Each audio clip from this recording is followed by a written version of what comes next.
സുഹൃത്തുക്കളെ നമസ്കാരം. ഇന്ന് നമ്മൾ അവതരിപ്പിക്കുന്നത് തുളുനാട്ടിലെ താലിമ്പ് എന്ന ആയോധന കലയുടെ ചില വസ്തുതകളാണ്. തുളുനാട്ടിലെ ആയോധന കലയാണ് താലിമ്പ്. നീലേശ്വരത്തിനും കുന്താപുരത്തിനും ഇടയിലുള്ള തുളു സംസ്കാരവും ഭാഷയും പ്രചാരത്തിലിരുന്ന പ്രദേശമാണ് തുളുനാട് എന്നറിയപ്പെടുന്നത്. തുളുനാടിൻ്റെ അതിർത്തികൾ തെക്ക് കാസർഗോഡ് നീലേശ്വരം, വടക്ക് കുന്താപുരം, കിഴക്ക് പശ്ചിമഘട്ട പർവ്വത നിരകൾ, പടിഞ്ഞാറ് അറബിക്കടൽ. ഈ പ്രദേശമാണ്. ഈ പ്രദേശത്തിൻ്റെ ചരിത്രം പഞ്ചദ്രാവിഡങ്ങളിലൊന്നാണ് തുളു. അതായത് തമിഴ്, തുളു, കന്നഡ, തെലുങ്ക്, മലയാളം. ഈ 5 ഭാഷകൾ ചേർന്ന് പഞ്ചദ്രാവിഡ ഭാഷ എന്നറിയപ്പെടുക. അപ്പോൾ അതിൻ്റെ ഭാഗമാണ്, പ്രധാന സ്ഥാനമായിരുന്നു തുളു ഭാഷയ്ക്കും തുളുനാടിനുണ്ടായിരുന്നത്. അപ്പോൾ ഈ തുളുനാട് നമ്മുടെ വടക്കേ മലബാർ പോലെ, കളരിപ്പയറ്റിൽ ഏറ്റവും പ്രധാനപ്പെട്ട ഒരു പ്രദേശമാണ് വടക്കേ മലബാർ. ആ വടക്കേ മലബാറിനോട് തൊട്ടടുത്തുള്ള കർണാടകയോട് ചേർന്ന മലനിരകൾ, അതായത് കിഴക്ക് ഭാഗത്ത് മലനിരകളുള്ള പർവ്വത പ്രദേശങ്ങൾ ഏറെയുള്ള ഒരു പ്രദേശമാണ് തുളുനാട്. അപ്പോൾ നമ്മളിപ്പോൾ കൊങ്കൺ റെയിൽവേയിലേക്ക് വഴി യാത്ര ചെയ്യുമ്പോൾ ഈ പ്രദേശത്തിൻ്റെ ദുർഘടാവസ്ഥയെക്കുറിച്ചും നമുക്ക് ഏകദേശം ധാരണയുണ്ടാവും. അപ്പോൾ ആ ധാരണ ഈ അഭ്യാസത്തിൻ്റെ ശരിയായ ഒരു വീക്ഷണത്തിന് വളരെ അത്യാവശ്യമാണ്. അപ്പോൾ ഈ പ്രദേശത്തിൻ്റെ സംസ്കാരത്തിൽ, നമുക്ക് ചരിത്രത്തിൽ വളരെ നിർണായകമായ ചില ഘട്ടങ്ങളുണ്ട്. അപ്പോൾ അത് ഭരണകൂടവുമായി ബന്ധപ്പെട്ടതുകൊണ്ട് അത് ഇവിടെ പറയേണ്ടത് വളരെ അത്യാവശ്യമാണ്. തുളുനാടിൻ്റെ ആദ്യകാല ചരിത്രത്തിൽ ആദി ആളുവന്മാരെ കുറിച്ച് പറയുന്നുണ്ട്. അത് 7-ാം നൂറ്റാണ്ട് മുതൽ അങ്ങനെയാണ് അവർ പറയുന്നത്. കൃത്യമായ കാലഗണന അവിടെ നമുക്ക് കിട്ടില്ല. രണ്ടാമത് മധ്യകാല ആളുവന്മാർ, അതൊരു 14-ാം നൂറ്റാണ്ട് വരെ ഈ മധ്യകാല ആളുവമാരുടെ ഭരണത്തിലായിരുന്നു തുളുനാട്. അതിനുശേഷം വരുന്നത് ഹൊയ്സാലറാണ്. ഏതാണ്ട് ഒരു 200 വർഷക്കാലം ഹൊയ്സാലരുടെ ഭരണമായിരുന്നു. അപ്പോൾ ഹൊയ്സാലർക്ക് വളരെ പ്രാധാന്യമുണ്ട്. മൈസൂരിനടുത്തുള്ള ചെന്നകേശവ ക്ഷേത്രമൊക്കെ നിർമ്മിച്ചത് ആ പാരമ്പര്യമുള്ള ഹൊയ്സാലരാണ്. അതിനുശേഷം വരുന്നത് വിജയനഗര രാജാക്കന്മാരുടെ കാലമാണ്. ഏതാണ്ട് 2 നൂറ്റാണ്ടോളം വിജയനഗര രാജാക്കന്മാരും അവരുടെ ഇടപ്രഭുക്കന്മാരും ചേർന്ന് തുളുനാട് ഭരിച്ചു. തുടർന്ന് വരുന്നത് കെളതി നായ്ക്കർ, അതല്ലെങ്കിൽ ഇക്കേരി നായ്ക്കർ എന്നറിയപ്പെടുന്ന ഒരു വിഭാഗം ഭരണക്കാരാണ്. കെളതിയിലെ ഭരണാധികാരികളാണ് കെളതി നായ്ക്കർ. അവരുടെ മറ്റൊരു പേരാണ് ഇക്കേരി നായ്ക്കർ. അതൊരു പ്രദേശമാണ്. തുടർന്ന് വരുന്നത് മൈസൂർ സുൽത്താൻമാരുടെ കാലമാണ്. അപ്പോൾ മൈസൂർ സുൽത്താൻമാരുടെ കാലം നമ്മൾ മനസ്സിലാക്കാൻ പറ്റും. 1750 മുതൽ 1800 വരെയാണ് മൈസൂർ സുൽത്താൻമാരുടെ കാലം. അത് തുളുനാട്ടിലെ അതുപോലെ തന്നെ കേരളത്തിലും ഭരണകൂടം കൈയാളിയിരുന്നത് മൈസൂർ സുൽത്താൻമാരുടെ ഈ കാലത്ത്. അതേ തുടർന്ന് ബ്രിട്ടീഷ് ഭരണകൂടത്തിൽ ആയി. ഈ അവസാനത്തെ 3 ഭരണകൂടങ്ങൾ, അതായത് ഇക്കേരി നായ്ക്കർ, അതുപോലെ തന്നെ മൈസൂർ സുൽത്താൻമാർ, ബ്രിട്ടീഷുകാരൊക്കെ ഭരണം ഏതാണ്ട് തുടർന്ന് കഴിയുന്നതോടുകൂടി തുളു സംസ്കാരം വളരെ ബുദ്ധിമുട്ടിലായി. തുളു സംസ്കാരത്തിൽ തെയ്യവും പാരമ്പര്യ അനുഷ്ഠാന ആരാധന സ്ഥലങ്ങളാണ് തെയ്യക്കാവുകൾ. ആ തെയ്യവും കമ്പളവും പോത്തോട്ടം അല്ലെങ്കിൽ കാളപൂട്ട് ഇതൊക്കെയാണ്. ഇത് മാത്രമേ തുളുനാടിൻ്റെ സംസ്കാരത്തിൻ്റെതായി പ്രസക്തമായി അവശേഷിച്ചിട്ടുള്ളൂ. ബാക്കി എല്ലാത്തിനെയും നിലം പരിശാക്കി.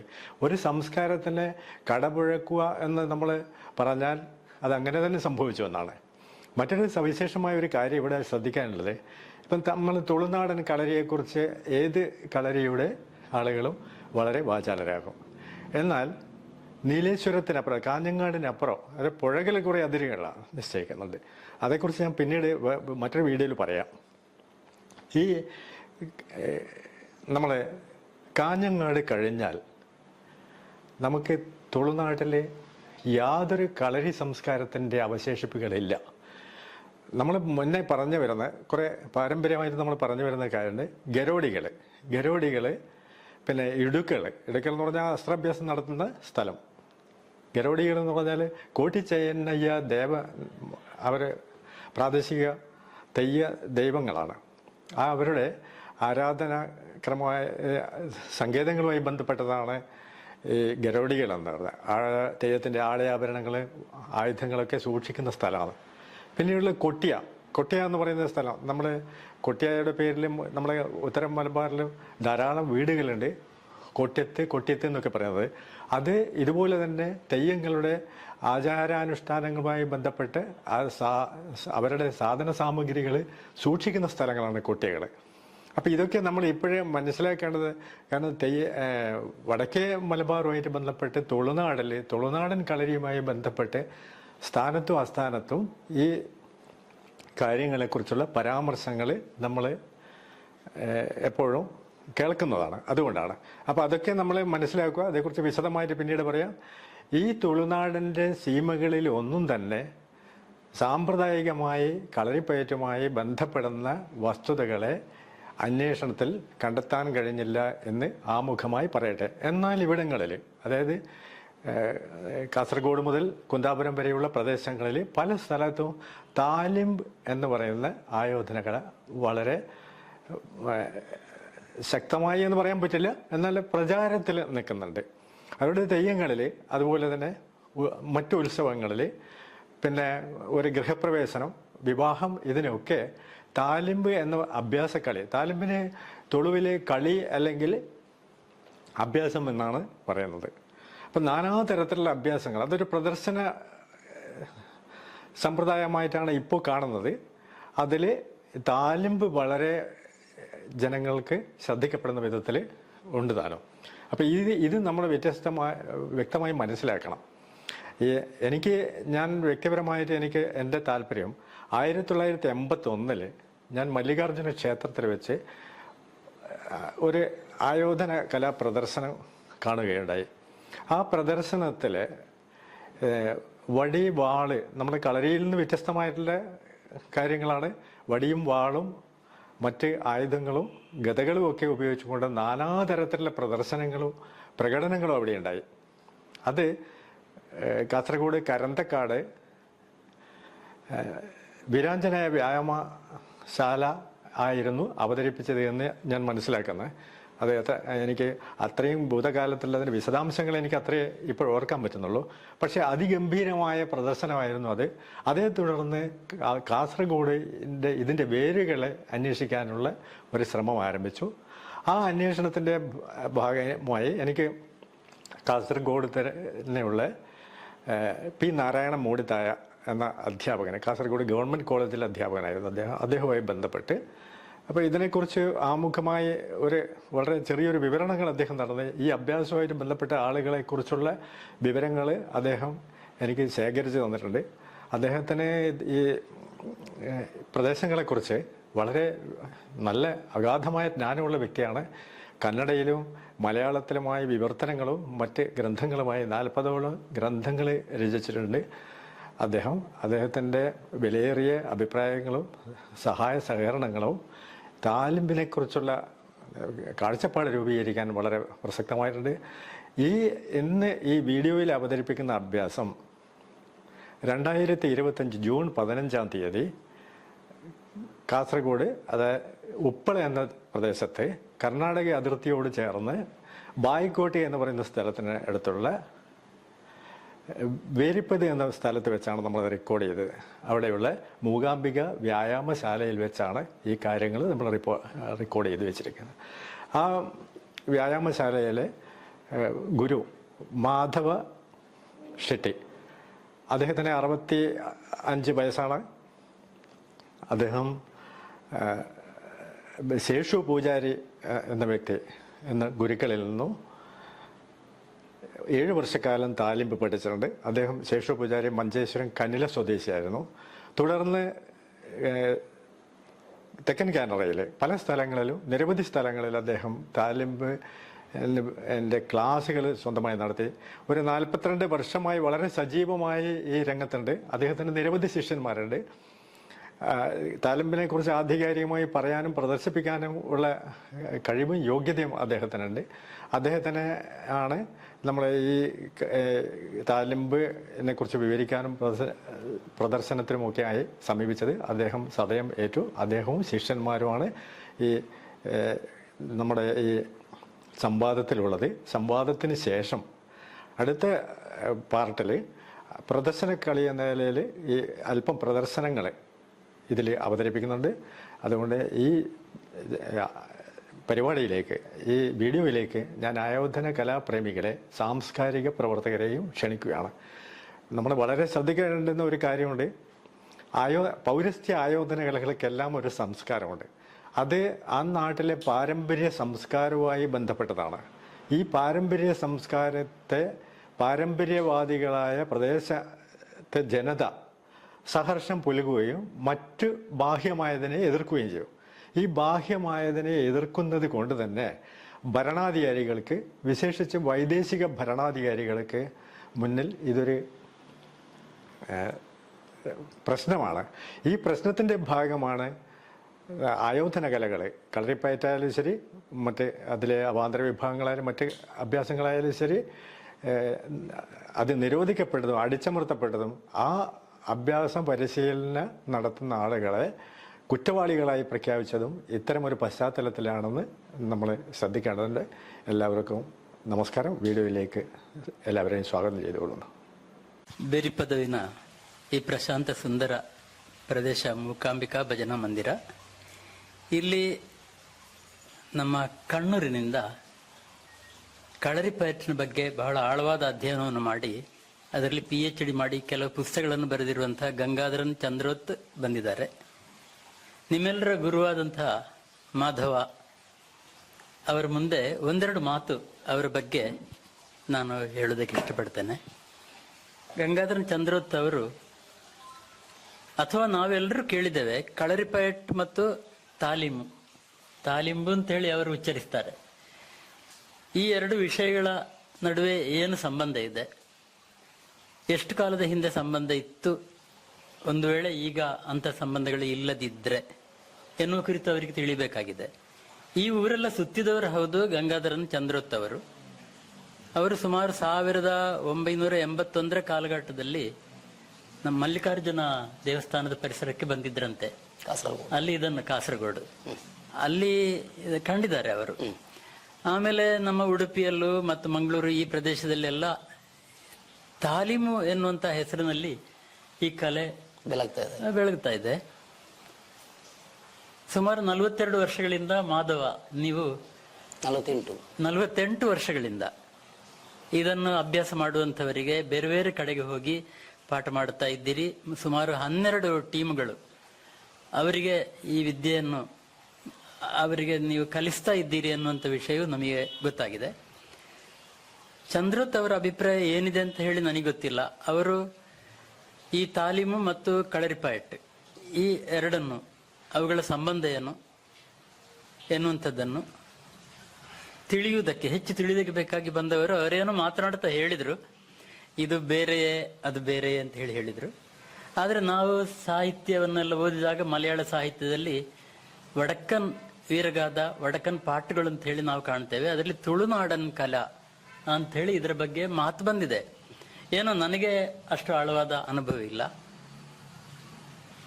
ಈಗ ಪ್ರದರ್ಶನ ಕಲೆಯಾಗಿ ಕೆಲವು ಕಡೆಗಳಲ್ಲಿ, ಅಂದ್ರೆ ಹಿಂದಿನ ಗರಡಿ ಮುಂತಾದ ಈಗ ಇಲ್ಲ, ಆ ಒಂದು ಪ್ರದರ್ಶನ ಕಲೆಯ ರೀತಿಯಲ್ಲಿ ಇದು ಮುಂದುವರಿಯುತ್ತದೆ ಅಂತ ಹೇಳಿ ನನಗೆ ಕಾಣಿಸ್ತಾ ಇದೆ. ಹೇಗಿದ್ರು ಇದರ ಆಳ, ವಿಸ್ತಾರ, ಅಗಲ, ಇದನ್ನು ಅಭ್ಯಸಿಸುವಂಥವರ ಮನಸ್ಸು, ಕಲಿಸುವಂತಹ ಗುರುಗಳ ಅಭಿಪ್ರಾಯ, ಇದೆಲ್ಲ ಇಲ್ಲಿ ಇವತ್ತು ಅನಾವರಣಗೊಳ್ಳಬೇಕು ಅಂತ ಹೇಳಿ ನಾನು ಬಯಸ್ತೇನೆ. ನಾನು ಮಾಧವ ಅವರಿಗೂ ಗಂಗಾಧರನ್ ಚಂದ್ರೋತ್ ಅವರಿಗೂ ಈ ಸಂದರ್ಭವನ್ನು ಸದುಪಯೋಗಪಡಿಸಿಕೊಳ್ಬೇಕು ಅಂತ ಹೇಳಿ ಕೇಳಿಕೊಂಡು ಅವರಿಗೆ ಹಸ್ತಾಂತರಿಸ್ತಾ ಇದ್ದೇನೆ. ವಂದನೆಗಳು. ನಾನು PN ಮೂಡಿತಾಯ, ಕಾಸರಗೋಡು ಸರ್ಕಾರಿ ಕಾಲೇಜಿನಲ್ಲೂ, ಆಮೇಲೆ ಬ್ರೆನ್ನನ್ ಕಾಲೇಜು ತಲಚೇರಿಯಲ್ಲಿ ಪ್ರಿನ್ಸಿಪಾಲ್ ಆಗಿ ದುಡಿದು 20 ವರ್ಷಗಳ ಹಿಂದೆ ನಾನು ನಿವೃತ್ತನಾದಂಥವನು. ಮತ್ತೊಮ್ಮೆ ತಮಗೆಲ್ಲ ವಂದನೆಗಳು. ಗುರುಗಳಿಗೂ ಸ್ವಾಗತ. ನಮ್ಮ ಊರಿಗೆ ಹೊಸದಾಗಿ ಬಂದಿರುವಂತಹ ಅತಿಥಿ ಗಂಗಾಧರನ್ ಚಂದ್ರೋತ್ ಅವರಿಗೂ ಸ್ವಾಗತ. ವಿಡಿಯೋಗ್ರಾಫಿ ಮಾಡ್ತಾ ಇರುವಂತ ವಿಷ್ಣು ಅವರಿಗೂ ಸ್ವಾಗತ.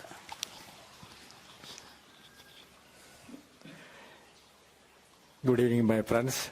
Most respected Sri P. Narayana Moditaya, sir. I came to know him from 1981 onwards from Kasaragod Government College. I'm in pursuit of Talimbe at that time too. And I have some experience with the Talim people that time. But after that long period, it was not in such a condition. I have my priorities and related to our Kalari piety. Later on, my experience is somewhat going to Tamil Nadu and other area. And now I am focusing to the world of Talimb. What Talimb exactly is, I don't know what exactly is. I have some experience, that related to Indian martial arts.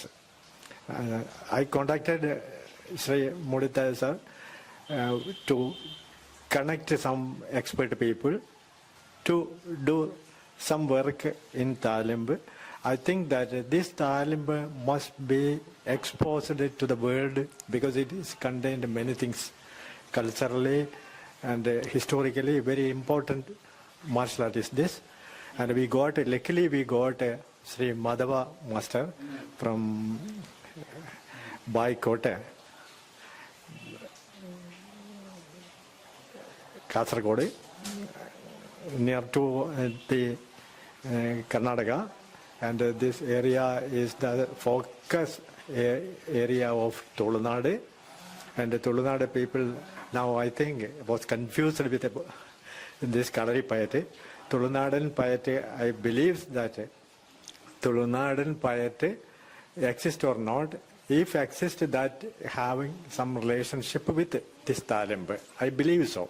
Shri Mookambika ಕೃಪಾ ಮುಖ್ಯ ಪ್ರಾಣ ವ್ಯಾಯಾಮ ಶಾಲೆ ಬೀರಿಪದವು, ಶ್ರೀ ಮೂಕಾಂಬಿಕಾ ಮಂದಿರ, ಹಾಗೆ ಈ ನಮ್ಮ ವ್ಯಾಯಾಮ ಶಾಲೆಯ ಎಲ್ಲ ತಂಡದ ಸದಸ್ಯರು ಹಾಗೂ ನಮ್ಮ ಈ ಇವತ್ತಿನ ಈ ತಾಲೀಮ್ ಕಲೆಯ ಬಗ್ಗೆ ಮಾಹಿತಿ ಅಂದರೆ ಅದನ್ನು ಆಳವಾದ ಅಧ್ಯಯನ ಮಾಡಬೇಕು ಅಂತ ಕಣ್ಣೂರಿನಿಂದ ಬಂದಿದ್ದಾರೆ ನಮ್ಮ ಶ್ರೀ ಡಾಕ್ಟರ್ ಗಂಗಾಧರನ್ ಅವರಿಗೂ, ಅದೇ ಥರ ನಮ್ಮ ಮೂಡಿತ್ತಾಯವರು, ಅವರು ನಮ್ಮ ಶಾಲೆಯಲ್ಲಿ ಪ್ರಿನ್ಸಿಪಲ್ ಎಲ್ಲ ಆದವರು.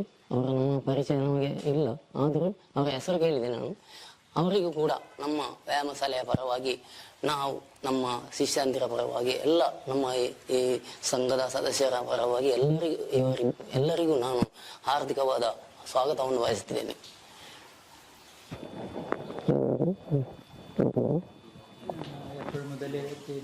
Sir, you please listen. The language problem is here. He is having some problem with Malayalam.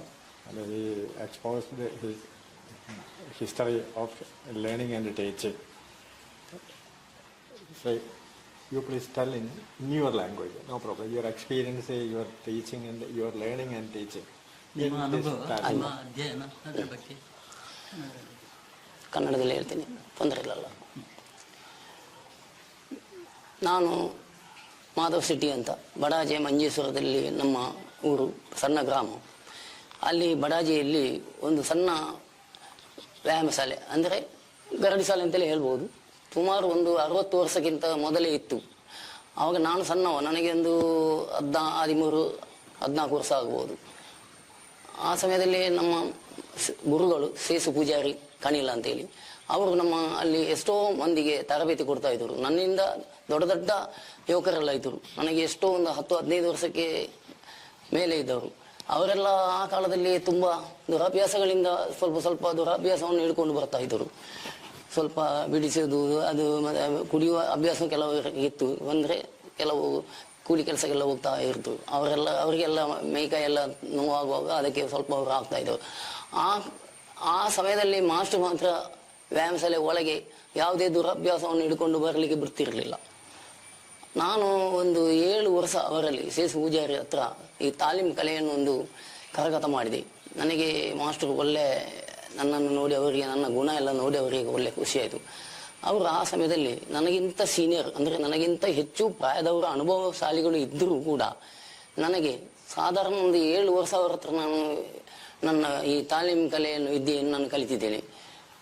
ಆಮೇಲೆ ನನಗೆ 82 ಅಂತಲೇ ಹೇಳ್ಬೋದು, 82ನೇ ಇಸವಿಯಲ್ಲಿ ಎಲ್ಲ ವ್ಯಾಯಾಮ ಈ ತಾಲೀಮಿನ ಎಲ್ಲ ಇದನ್ನು ನನ್ನ ಮೇಲೆ ಹೊರಿಸಿದರು. ನನಗೆ ಆ ತಾಲೀಮು ಗುರುವಿನ ಆ ಒಂದು ಸ್ಥಾನವನ್ನು ಅವರು ಕೊಟ್ಟರು, ಸೇಸು ಪೂಜಾರಿ ಕಣಿಲ. ಆಮೇಲೆ ನಾನು ಇದನ್ನು ಅವರಿಗೆ ಕೊಡುವಾಗಲೇ, ನನಗೆ ಆ ಜವಾಬ್ದಾರಿ ಕೊಡುವಾಗಲೇ ಹೇಳಿದರು ಇದನ್ನು ಒಳ್ಳೆಯದಕ್ಕೆ ಉಪಯೋಗ ಮಾಡುವಂತ. ಆ ಸಂದರ್ಭದಲ್ಲಿ ನಾನು ಅದು ಪಾವೂರು ಶ್ರೀ ಚಾಮುಂಡೇಶ್ವರಿ ವ್ಯಾಯಾಮ ಶಾಲೆ, ಹಾಗೆ ಒಂದು ಅಡಕಲಕಟ್ಟೆ ಗಣೇಶ ಕೃಪಾ ವೀರಾಂಜನೇಯ ವ್ಯಾಯಾಮ ಶಾಲೆ, ಆಮೇಲೆ ಮೊಂಟೆಪದವು ವೀರಮಾರುತಿ ವ್ಯಾಯಾಮ ಶಾಲೆ, ಮೊಂಟೆಪದವು ಶಾರದಾಂಬ ವ್ಯಾಯಾಮ ಶಾಲೆ, ತಲಪಾಡಿ ರಾಮಾಂಜನೇಯ ವ್ಯಾಯಾಮ ಶಾಲೆ, ಅದೇ ರೀತಿ ಬಿರಿಪದವು ಮುಖಾಮಿಕ ಕೃಪಾ ಮುಖ್ಯಬಾಣ ವ್ಯಾಯಾಮ ಶಾಲೆ, ಅದೇ ಥರ ನಮ್ಮ ಅಟ್ಟೆಗೋಳಿಯ ಶ್ರೀ ವಿಷ್ಣು ಅಯ್ಯಪ್ಪ ಕೃಪಾ ವೀರಾಂಜನೇಯ ವ್ಯಾಯಾಮ ಶಾಲೆ, ಆಮೇಲೆ ಬಜಾಳ್ ಕಾವುಬೈಲಿ ಪಂಚಲಿಂಗೇಶ್ವರ ದೇವಸ್ಥಾನ ರುದ್ರಾಂಜನೇಯ ವ್ಯಾಯಾಮ ಶಾಲೆ, ಅದೇ ರೀತಿ ಧರ್ಮತಡ್ಕ ಶ್ರೀ ದುರ್ಗಾ ಪರಮೇಶ್ವರಿ ಕೃಪಾ ವೀರಾಂಜನೇಯ ವ್ಯಾಯಾಮ ಶಾಲೆ, ಆಮೇಲೆ ನಮ್ಮ ಬಂಟ್ವಾಳ ಶ್ರೀ ರಾಮಾಂಜನೇಯ ವ್ಯಾಯಾಮ ಶಾಲೆ. ಅದೇ ಥರ ಒಂದು ನಮ್ಮ ಊರಿನಲ್ಲಿ ಒಂದು ಬಡಾಜೆ ಯುವಕ ಸಂಘ ಅಂತ ಹೇಳಿ ಉಂಟು. ಆ ಸಂಘದ ಯುವಕರಿಗೆ ಕೂಡ ನಾನು ತಾಲೀಮು ತರಬೇತಿಯನ್ನು ಕೊಡ್ತಾ ಇದ್ದೀನಿ. ಕಡಿಮೆ ಅಂದ್ರೆ ಒಂದು 16 ಟೀಮ್ ನಾನು ಮಾಡಿದ್ದೆ ವ್ಯಾಯಾಮ ಶಾಲೆಯಲ್ಲಿ ತಾಲೀಮು ಕಲಿಸುವಂತ. ಅದರಲ್ಲಿ 12 ಟೀಮ್ ನನ್ನ ಜವಾಬ್ದಾರಿಯಲ್ಲೇ ಒಂದು ಕೊರೋನಾ ಬರೋದಕ್ಕೆ ಮುಂಚೆ ಅಲ್ಲಿವರೆಗೆ ಇತ್ತು. ಆಮೇಲೆ ಒಂದು 5-6 ತಂಡಗಳೆಲ್ಲ ಕೊರೋನಾದ ಸಮಯದಲ್ಲಿ ನಿಂತು ಹೋಯಿತು. ಈಗ ಒಂದು 4-5 ತಂಡ ನನ್ನ ಹತ್ತಿರ ನನ್ನ ಇದರಲ್ಲಿ ಅಂದರೆ ನನ್ನ ಕೇರ್ ಆಫ್ ನಲ್ಲಿ ನಡೀತಾ ಇದೆ. ಆದರೂ ಅದನ್ನು ನಾನು ಈ ತಾಲೀಮ್ ಕಲೆಯನ್ನು ಉಳಿಸಬೇಕು, ಒಳ್ಳೆಯ ರೀತಿಗೆ ಅದನ್ನು ಕೊಂಡು ಹೋಗಬೇಕು ಅಂತ ಇಷ್ಟರವರೆಗೆ, ಅಂದರೆ ಈ 48 ವರ್ಷ 7 ವರ್ಷ ನಾನು ಕಲಿತಿದ್ದೇನೆ ತಾಲೀಮು ವಿದ್ಯೆಯನ್ನು. ಆಮೇಲೆ 42 ವರ್ಷದಿಂದ ನಾನು ಮಾಸ್ಟರ್ ಆಗಿ ನನ್ನ ಕೆಲಸವನ್ನು ಜವಾಬ್ದಾರಿಯನ್ನು ಮಾಡ್ತಾ ಇದ್ದೇನೆ.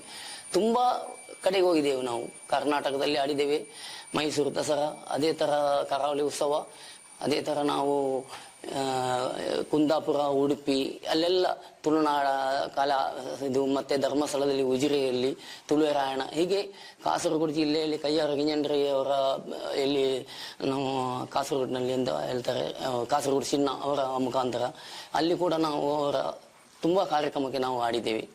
ಬೇರೆ ನಾವು ಮದುವೆಗೆ ಸಹ ನಾವು ಮದುವೆಯ ದಿಬ್ಬಣ ಹೋಗುವುದಕ್ಕೂ ನಾವು ಈ ತಾಲೀಮು ಪ್ರದರ್ಶನ ಮಾಡಿದ್ದೇವೆ. ಮತ್ತೆ ಮನೆ ಗೃಹ ಪ್ರವೇಶ ಕೂಡ ಈ ತಾಲೀಮು ಪ್ರದರ್ಶನ ಮಾಡಿದ್ದೇವೆ ನಾವು.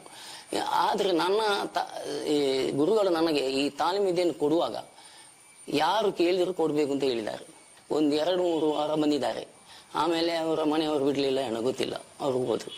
ಅದೇ ನಾನು ಇಷ್ಟರವರೆಗೆ ಯಾವ ಪಂಗಡವಾಗಲಿ ಯಾವ ಇದನ್ನು ನೋಡಲಿಲ್ಲ. ನನಗೆ ನನ್ನ ಗುರುಗಳು ಹೇಳಿದಾಗ ನನ್ನ ಈ ವಿದ್ಯೆಯನ್ನು ತುಂಬ ಮಂದಿಗೆ ಕೊಟ್ಟಿದ್ದೇವೆ. ಸಾಧಾರಣ ಲೆಕ್ಕ ಮಾಡಿದರೆ 10,000ಕ್ಕಿಂತಲೂ ಜಾಸ್ತಿ ಆಗ್ಬೋದು. ಅದೇ ಥರ ನಾವು ಈ ತಾಲೀಮು ಪ್ರದರ್ಶನ ಅಂದರೆ, ಈ ತಾಲೀಮು ಕಲೆಯಲ್ಲಿ ನಾವು ಪ್ರಾರಂಭ ಮಾಡುವಾಗ ನಮಗೆ ಹನುಮಾನ್ ಒಂದು ಫೋಟೋ ಇಡಬೇಕು. ಹನುಮಾನ್ ಫೋಟೋಕ್ಕೆ ಕೈ ಮುಗಿದು ಪ್ರಾರ್ಥನೆ ಮಾಡಿ ಮತ್ತೆ ನಮ್ಮ ಸಂಸ್ಕಾರ, ನಮ್ಮ ಈ ಕ್ರಮವನ್ನು ಮುಂದುವರಿಸಿ ಹೋಗ್ತೇವೆ. ಮತ್ತೆ ವಾರದಲ್ಲಿ ಒಂದು ಹಣ್ಣುಕಾಯಿ ಇಡ್ತಾರೆ. ವ್ಯಾಯಾಮ ಶಾಲೆ ಅಂದರೆ ಒಂದು ಹಣ್ಣುಕಾಯಿ, ಒಂದು 5 ಬಾಳೆಹಣ್ಣು, ಒಂದು ತೆಂಗಿನಕಾಯಿ, ಒಂದು ಧೂಪ, ಅದೇ ತರ ಒಂದು ಅಗರಬತ್ತಿ ಎಲ್ಲ ಹತ್ತಿಸಿ ಅವರೆಲ್ಲ ನಾವು ಎಲ್ಲಿಗೆ ಹೋಗ್ಬೇಕಾದ್ರೂ ನಾವು ಅವರನ್ನು ಆ ಹನುಮಾನ್ ದೇವರನ್ನು ಕೈ ಮುಗಿದು ನಮಸ್ಕರಿಸಿ ಭಕ್ತಿಯಿಂದ ನಾವು ಹೋಗ್ತೇವೆ. ಅಲ್ಲಿ ಕೂಡ ಹಾಗೆ 10 ವರ್ಷದಲ್ಲಿ 5 ಸಲ ನಾನು ಅಲ್ಲಿ ಶಾಲಾ ಮಕ್ಕಳಿಗೆ ವಿದ್ಯೆಯನ್ನು ಕೊಟ್ಟಿದ್ದೇನೆ, ಕಲಿಸ್ತೇನೆ, ಪ್ರದರ್ಶನ ಮಾಡಿಸ್ತೇನೆ. ಅದೇ ತರ ಬೆಂಗಳೂರಲ್ಲಿ ಸೌಂದರ್ಯ ರಮೇಶ್ ಅಂತಿದ್ದಾರೆ, ಅವರ ಮಗ ಭರತ್ ಸೌಂದರ್ಯ ಅಂತ ಅವರೊಂದು ಶಾಲೆ ಉಂಟು. ಅಲ್ಲಿ ಕೂಡ ನಾವು 5 ವರ್ಷಕ್ಕೆ ಒಮ್ಮೆ, 5 ವರ್ಷದಲ್ಲಿ 2 ಸಲ ಫಸ್ಟ್ ಸ್ಟಾರ್ಟ್ ಮಾಡಿ ಅವರ ಶಾಲೆಯಲ್ಲೇ ನಾವು ಮಲಗುವ ಶಾಲೆಯಲ್ಲೇ ಅವರಿಗೆ ಕಲಿಸುವುದು, ವಾರಕ್ಕೊಮ್ಮೆ ಊರಿಗೆ ಬರುವುದು. ಅದೇ ತರ 1 ತಿಂಗಳು ಅವರಿಗೆ ಮಕ್ಕಳಿಗೆ, ಹೆಣ್ಣು ಮಕ್ಕಳಿಗೂ ಗಂಡು ಮಕ್ಕಳಿಗೂ ತಾಲೀಮು ಪ್ರದರ್ಶನ ಕಲಿಸಿ ಒಳ್ಳೆ ಹೆಸರು ಸಿಕ್ಕಿದೆ. ಅಲ್ಲಿ ಮಕ್ಕಳೆಲ್ಲ ಒಳ್ಳೆ ಪ್ರದರ್ಶನ ಮಾಡಿದ್ದಾರೆ ಈ ತಾಲೀಮನ್ನು. ಮತ್ತೆ 5 ವರ್ಷ ಕಳೆದು ಸಹ ನಮ್ಮನ್ನು ಒಮ್ಮೆ ಕರೆಸಿ ಅಲ್ಲಿ ಮಕ್ಕಳಿಗೆ ಪ್ರದರ್ಶನ ಮಾಡಿದ್ದಾರೆ. ಅದೇ ತರ ನಾವು ಈ ಇದುಂಟು ಯಾವುದು ಶಾರದಾ ವಿದ್ಯಾನಿಕೇತನ ಕಿನ್ಯ ತಲಪಾಡಿ, ಅಲ್ಲಿ ಕೂಡ ಕಳೆದ ವರ್ಷ ಒಂದು ಪ್ರೋಗ್ರಾಮ್ ಇತ್ತು ಹುಡುಗಿಯರದು. ಅದರಲ್ಲಿ ಕತ್ತಿ ವರಸೆ ಮಾಡುವಂತ ಒಂದು ಹಾಡಿಗೆ, ಒಂದು ಮ್ಯೂಸಿಕ್ಗೆ ಒಂದು ಕತ್ತಿ ವರಸೆ ಎಲ್ಲ ಕೆಲವು ಪ್ರಕಾರಗಳನ್ನು ನಾನು ಅವರಿಗೆ ಹೇಳಿಕೊಟ್ಟಿದ್ದೀನಿ. ಅದನ್ನು ಡ್ಯಾನ್ಸ್ನಲ್ಲಿ ಮಾಡಿದ್ದಾರೆ. ಎಷ್ಟೋ ಶಾಲೆಯಲ್ಲಿ ನಾವು ಆನಂದಾಶ್ರಮದಲ್ಲಿ ಮತ್ತು ಪರಿಜ್ಞಾನ ಇಲ್ಲೆಲ್ಲ ನಾವು ಕಲಿಸಿದ್ದೇವೆ. ನಮಗೆ ಕೇಳಿದರೆ ಯಾವ ಶಾಲೆಗೆ ಸಹ ಈ ವಿದ್ಯೆಯನ್ನು ನಾವು ಕೊಳ್ಳಿಕ್ಕೆ ತಯಾರಿದೆ. ನಾವು ಈಗ ಕಲಿಸುವಂಥ ವಿದ್ಯಾರ್ಥಿಗಳಿಗೆ ಹೇಳುವುದು ಅಷ್ಟೇ, ಇನ್ನು ಮುಂದಕ್ಕೆ ಈ ತಾಲೀಮು ಕಲೆ ಅಭಿವೃದ್ಧಿ ಆದರೆ ನಿಮಗೂ ಒಳ್ಳೆಯ ಅವಕಾಶ ಸಿಗ್ತದೆ. ನೀವು ಅದನ್ನು ಒಳ್ಳೆಯ ರೀತಿಯಲ್ಲಿ ಕಲಿಯಿರಿ, ಅಭ್ಯಾಸ ಮಾಡಿ, ಅನುಭವ ತಗೊಳ್ಳಿ, ಮುಂದಕ್ಕೆ ನಿಮಗೆ ಒಳ್ಳೆಯದಾಗ್ತದೆ ಅಂತ. ಈಗ ನೀವು ಬಂದಿರುವಂಥ ವಿಷಯ ನಮಗೆ ಬಹಳ ಸಂತೋಷ ಇದೆ. ಯಾಕೆಂದರೆ ಈ ತಾಲೀಮ್ ಕಲೆಯನ್ನು ಉಳಿಸಿ ಬೆಳೆಸುವಂಥವರು ಎಷ್ಟೋ ಮಂದಿ ಇದ್ರೂ ಕೂಡ ಅದನ್ನು ಬೆಳೆಸಲಿಕ್ಕೆ ಆಗಲಿಲ್ಲ. ಉಪ್ಪಳದಲ್ಲಿ ವ್ಯಾಯಾಮಶಾಲೆ ಇತ್ತು, ಅಡ್ಕದಲ್ಲಿ ಇತ್ತು, ಕಾಸರಗೋಡಿನಲ್ಲಿ ಈಗ ಇದ್ದೆ ಅಂತ ಗೊತ್ತಿಲ್ಲ. ಅಲ್ಲಿ ಜಗಣ್ಣ ಮಾಸ್ಟರ್ ಅಂತ ಇದ್ರು, ಅವರೆಲ್ಲ ಅದನ್ನು ಟೀಮ್ ಎಲ್ಲ ಕಟ್ಟಿ ಮಾಡುತ್ತಾ ಇದ್ರು ತಾಲೀಮಿಂದ. ಮತ್ತೆ ಈಚೆಗೆ ನಮ್ಮ ಊರಿನಲ್ಲಿ ಆಚೆ ಎಲ್ಲ ಉಂಟು. ಮೊನ್ನೆ ಅಂದ್ರೆ ಜನವರಿ ತಿಂಗಳಲ್ಲಿ ತಾರೀಕು ಮರ್ತೋಯ್ತು, ಉಡುಪಿಯಲ್ಲಿ ಒಂದು ತಾಲೀಮ್ ಇದಾಯ್ತು, ತಾಲೀಮ್ ಸ್ಪರ್ಧೆ ಆಯ್ತು. ಅದರಲ್ಲಿ 10 ತಂಡ ಇತ್ತು. 10 ತಂಡದಲ್ಲಿ ಅದರಲ್ಲಿ KK ಪೇಜಾವರ್ ಅಂತ ಇದ್ರು, ಅವರು ಇದು ಎಂತ ಜಡ್ಜಸ್ ಆಗಿದ್ರು. ಮತ್ತೊಂದು ಅಲ್ಲಿ ಎಕ್ಕೂರಿನ ಶಾಲೆಯ ಮಾಸ್ಟರ್ನ ಮಗ ಇದ್ರು, ನವೀನ್ ಮಾಸ್ಟರ್ ಅಂತೇಳಿ. ಅವರ ಅಪ್ಪನ ಹೆಸರು ನೋಣಯ್ಯ ಮಾಸ್ಟರ್ ಅಂತ, ಅವರು ತೀರು ಹೋಗಿದ್ದಾರೆ. ಅವರ ನಮ್ಮ ಮಗ ಇದ್ರು. ಅವರ ಆ ನವೀನ್ ಮಾಸ್ಟರ್ನ ಅಪ್ಪ ನೋಣಯ್ಯ ಮಾಸ್ಟರ್ ಅಂತೇಳಿ ಅವರು ಆಚೆಲ್ಲ ಉಡುಪಿ ಮಂಗಳೂರಿನಲ್ಲಿ ಅವರು ಹೆಚ್ಚು ವ್ಯಾಯಾಮಶಾಲೆಯನ್ನೆಲ್ಲ ತಯಾರು ಮಾಡಿ ಮಕ್ಕಳಿಗೆಲ್ಲ ವಿದ್ಯೆ ಕಲಿಸಿದ್ದಾರೆ. ಅಲ್ಲಿ ತಂಡದಲ್ಲಿ 10 ತಂಡದಲ್ಲಿ ನಾವು ಆಡಿದ್ದು ನಮ್ಮ ತಾಲೀಮಿನ ಕಲೆ, ನಮ್ಮ ಆಟ ಒಳ್ಳೆ ಹಿಡಿಸಿತ್ತು ಅವರಿಗೆ, ಒಳ್ಳೆ ಎಲ್ಲರೂ ಮೆಚ್ಚುಗೆ ಆಗಿದ್ದಾರೆ. ಆದರೆ ಅದರಲ್ಲಿ ಎಂತ ಹೇಳಿದ್ರೆ ಆ ಪ್ರೈಸ್ ಅದರಲ್ಲಿ ಸ್ಪರ್ಧೆ ಏನಂದ್ರೆ ಒಂದು ಟೀಮಿನಲ್ಲಿ ಎಷ್ಟು ಮಂದಿ ಇದ್ದಾರೆ, ಒಂದೊಂದು ಟೀಮಿನಲ್ಲಿ ಉಡುಪಿಯಲ್ಲಿ ಬಂದವರಲ್ಲಿ 70 ಮಂದಿ ಇದ್ದಾರೆ, ಒಂದೇ ತರದ ಯೂನಿಫಾರ್ಮ್, ಅವರಿಗೆ ಅದಕ್ಕೂ ಮಾರ್ಕ್ ಉಂಟು. ಅದರಲ್ಲಿ ಒಂದೊಂದು ಟೀಮಿನಲ್ಲಿ 5 ಮಂದಿ 7 ಮಂದಿ ಹುಡುಗಿಯರಿದ್ದರು, ಅವರು ಸಹ ತಾಲೀಮು ಕಲಿತು ಪ್ರದರ್ಶನ ಮಾಡಿದ್ದಾರೆ, ಅದಕ್ಕೆ ಸಹ ಮಾರ್ಕ್ ಉಂಟು. ಅದೇ ರೀತಿ ಈ ಎಂತ ಹೇಳಿದ್ರೆ ಅವರ ಗಾಡಿ, ಈ ದೂಡಿಕೊಂಡು ಹೋಗುವಂತ ಮೆರವಣಿಗೆಯಲ್ಲಿ ಪ್ರಶಾಸನಿಗೆ ಹೋಗುವ ಒಂದು ಗಾಡಿ ಬೇಕು ಅದಕ್ಕೆ. ಅದನ್ನ ಒಳ್ಳೆ ವಾಲ್ಟ್ರೇಷನ್ ಮಾಡಿ ಅದು ಲೈಟ್ ಎಲ್ಲ ಹಾಕಿ ಅದು ನೋಡುವಾಗ ಒಂದು ಬಸ್ ಕಾಣ್ತದೆ ನಮಗೆ, ಅದಕ್ಕೆ ಸಿಕ್ಕಿತು ಅವರಿಗೆ. ಮತ್ತೆ ಅವರ ಐಟಮ್ ಉಂಟಲ್ಲ ಸರ್, ಕತ್ತಿ ಆಗಲಿ ಮತ್ತೆ ಕೈಗೆ ಹಾಕಿ ಬೀಸುವ ಪಟ್ಟೆ ಅದು ಇದು ಎಲ್ಲ ಸಾಮಗ್ರಿ ಲಾರಿಯಲ್ಲಿ ಇಡಬೇಕು, ಅಷ್ಟು ಸಾಮಾನು ಉಂಟು. ಅದಕ್ಕೆಲ್ಲ ಮಾರ್ಕ್ ಕೊಟ್ಟ ಕಾರಣ ಅವರಿಗೆ ಒಂದು ಫಸ್ಟ್ ಪ್ರೈಸ್ ಅವರಿಗೆ ಉಡುಪಿಗೆ ಹೋಯ್ತು, ಸೆಕೆಂಡ್ ಪ್ರೈಸ್ ಉಡುಪಿಗೆ ಬಂತು, ಥರ್ಡ್ ಪ್ರೈಸ್ ನಮ್ಮ ಮಂಗಳೂರಿನ ರುದ್ರಾಂಜನ ವ್ಯಾಯಾಮ ಶಾಲೆಗೆ ಸಿಕ್ಕಿತು. ನಮ್ಮಲ್ಲಿ ಅಷ್ಟೊಂದು ಸಾಮಗ್ರಿಗೆಲ್ಲ ಇಲ್ಲ, ಕಡಿಮೆ ಇತ್ತು, ಜನ ಹಾಗೆ ಒಂದು 25-30 ಮಂದಿ ಇತ್ತು. ಅವರಲ್ಲಿ ಒಂದು ತಂಡದಲ್ಲಿ 50-75 ಮಂದಿ ಇತ್ತು. ಅಲ್ಲಿ ಕೂಡ ಅವರು ಹೇಳುವುದಂದ್ರೆ ಈ ತಾಲೀಮು ವಿದ್ಯೆಯನ್ನು ನಾವು ಆ ಕಲೆಯನ್ನು ಉಳಿಸಿಕೊಂಡು ಹೋಗ್ಬೇಕು ಅಂತ ಅಲ್ಲಿ ತುಂಬಾ ಅದನ್ನು ಆ ಪ್ರದರ್ಶನ ಮಾಡ್ಲಿಕ್ಕೆ ಕಾರಣ. ಇನ್ನು ಮುಂದಕ್ಕೆ ಅಲ್ಲಿ ಎಲ್ಲ ಬೇರೆ ಬೇರೆ ಕಡೆಯಲ್ಲಿ ಈ ತಾಲೀಮು ಸ್ಪರ್ಧೆಯನ್ನು ಮಾಡ್ಲಿಕ್ಕೆ ಅವಕಾಶ ಇದೆ, ಅದನ್ನು ಎತ್ತಿ ಹಿಡಿಬೇಕು ಅಂತ ಅವರೆಲ್ಲ ಪ್ರಯತ್ನ ಮಾಡ್ತಾರೆ. ಈಗ ನಾನು ಹೇಳುದಂದ್ರೆ ಈ ತಾಲೀಮಿನ ಬಗ್ಗೆ ನಾನು ಹೇಳ್ತೇನೆ, ಇದರ ಮಾಹಿತಿ ನಮಗೆ ಕೊಟ್ಟಂತ ಮಾಹಿತಿ ನನ್ನ ಗುರುಗಳು. ಇದು ಪುರಾತನದ ಒಂದು ಅಂದ್ರೆ ತುಳುನಾಡಿನ ಕಲೆ, ಇದು ಸರಿಯಾಗಿ ನಾನು ಹೇಳ್ತೇನೆ ಸರ್. ತುಳುನಾಡಿನ ಒಂದು ಜಾನಪದ ಸಮರ ಕಲೆ ಇದು. ಸಮರ ಅಂದ್ರೆ ಈ ದೇವು ಪೂಂಜ, ಕೋಟಿ ಚೆನ್ನಯ್ಯ, ಅದೇ ರೀತಿ ಅಗೋಳಿ ಮಂಜನ, ಅದೇ ರೀತಿ ಕಾಂತಬಾರೆ ಬುಧಬಾರೆ, ಇವರೆಲ್ಲ ಗರಡಿ ಶಾಲೆ ಅಂದ್ರೆ ಒಂದು ವ್ಯಾಯಾಮ ಶಾಲೆ ತರ. ಈಗ ಅದು ಆ ತರ ಇಲ್ಲ, ಅಲ್ಲೆಲ್ಲ ಈ ಒಳ್ಳೆ ಅದನ್ನು ಗಾಳಿಸಿ ಆ ಮಣ್ಣು ಹೊಯ್ಗೆ ಇಲ್ಲದ ಮಣ್ಣನ್ನು ಹಾಕಿ ಅದಕ್ಕೆ ಕುಂಕುಮ ಬೆರೆಸಿ ಅದರಲ್ಲಿ ಕುಸ್ತಿ, ಗರಡಿ ಶಾಲೆ ಅಂದ್ರೆ ಆ ತರ ಮಾಡ್ತಾರೆ. ಈ ಆಡುವಂತ ಸ್ಥಳವನ್ನು ಆ ತರ ಮಾಡಿ ಅದರಲ್ಲಿ ಕುಸ್ತಿ ಮಾಡುದು, ಹೊರಲಾಡುವುದು, ಈ ತಲವಾರ್ ಫೈಟ್ ಕಲಿಸುವುದು, ಅಂದ್ರೆ ನಿಮ್ಮ ಕಲರ್ ಫೈಟ್ ನಲ್ಲಿ ಅದನ್ನು ಕಲಿಸುವುದು, ಮತ್ತೆ ಲಾಠಿಯಲ್ಲಿ ಅದರಲ್ಲಿ ಬೀಸುವಂತ ಅದರಲ್ಲಿ ಕಲಿಸುವಂತ ವಿದ್ಯೆ, ಇದನ್ನೆಲ್ಲ ಈ ರಾಜರ ಕಾಲದಲ್ಲೇ ಇದು ಕಾರ್ಕಳ ಆ ಸೈಡ್ ನಲ್ಲಿ ಮುಂಚೆ ತುಂಬಾ ಅರಸರಿದ್ದರು, ಒಂದೊಂದು ಏರಿಯಾಗೆ ಒಂದೊಂದು ಅರಸರು ಇದ್ದಾರೆ. ಈ ಅರಸನಿಗೆ ಆಗುದಿಲ್ಲ, ಅದಕ್ಕೆ ಬೇಕಾಗಿ ಅವ್ರು ಏನ್ ಮಾಡ್ತಾರೆ, ಅಲ್ಲಿಯ ಜನರಿಗೆ ಈ ತಾಲೀಮಿನ ಅಂದ್ರೆ ಈ ಗರಡಿ ಶಾಲೆ, ವ್ಯಾಯಾಮ ಶಾಲೆ ಇದರಲ್ಲಿ ಏನೆಲ್ಲ ವಿದ್ಯೆ ಉಂಟು ಇದನ್ನು ಅವರಿಗೆ ಕಲಿಸಿ ಯುದ್ಧಕ್ಕೆ ಕಲಿಸ್ತಾರೆ, ಸೈನಿಕರನ್ನು ತಯಾರು ಮಾಡಿ ಕಲಿಸ್ತಾರೆ. ನಮ್ಮ ಮಾತು ಇಲ್ದು ಆ ಕಾಲದಲ್ಲಿ ಅದನ್ನೆಲ್ಲ ತರಬೇತಿ ಕೊಟ್ಟು ಅವರನ್ನು ಯುದ್ಧಕ್ಕೆ ಹೇಳ್ತಿರಂತೆ. ಅದೇ ತರ ಈಗ ತುಳುನಾಡು ಅಂದ್ರೆ ಸಾಧಾರಣ ನಾನು ಕೇಳಿದಾಗೆ ಬೇಕಲಕೋಟೆಯಿಂದ ಹೇಳಿದರೆ ಈ ಕೋಟೆ ಕೊತ್ತಲಗಳಲ್ಲಿ ಸೈನಿಕರಿಗೆ ಈ ಸೈನಿಕರಿಗೆ ಕೋಟೆಯನ್ನು ಕಾಯುವಂತ ಅವರಿಗೆ ಕೂಡ ಈ ತಾಲೀಮು ವಿದ್ಯೆಯನ್ನೇ ಅಂದ್ರೆ ಗರಡಿ ಸಲ ಈ ವ್ಯಾಯಾಮ ಈ ಕಲೆಯನ್ನೇ ಕಲಿಸಿದ್ದು ಮುಂಚೆ ಎಲ್ಲ. ಅಂದ್ರೆ ಯುದ್ಧದ ಕಲೆ ಅದು.